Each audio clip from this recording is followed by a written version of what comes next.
இலக்கியம் தன்னுடைய நவீன யுகத்திற்குள் காலடி எடுத்து வைப்பதற்கு முதல் காரணமாக இருந்தவர் புதுமைப்பித்தன். புதுமைப்பித்தனின் இயற்பெயர் விருதாச்சலம். இவரின் சொந்த ஊர் நம் திருநெல்வேலி.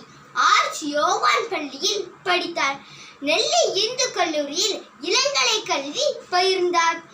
இவரது முதல் சிறுகதை ஆச்சங்கரை பிள்ளையார். புதுமைப்பித்தனின் கதைக்களங்கள் சென்னை திருநெல்வேலியாகவே இருந்தது. அரசியல், கட்டுரை, கவிதைகள், சிறுகதைகள் எழுதினார். இவரது படைப்புகள் 2002ஆம் ஆண்டு நாட்டுடைமையாக்கப்பட்டது.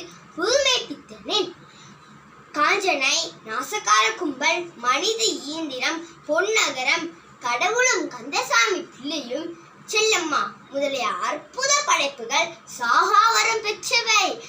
புதுமைப்பித்தனாகிய என் தாத்தா 42வது வயதிலேயே நம்மை விட்டு பிரிந்தார்.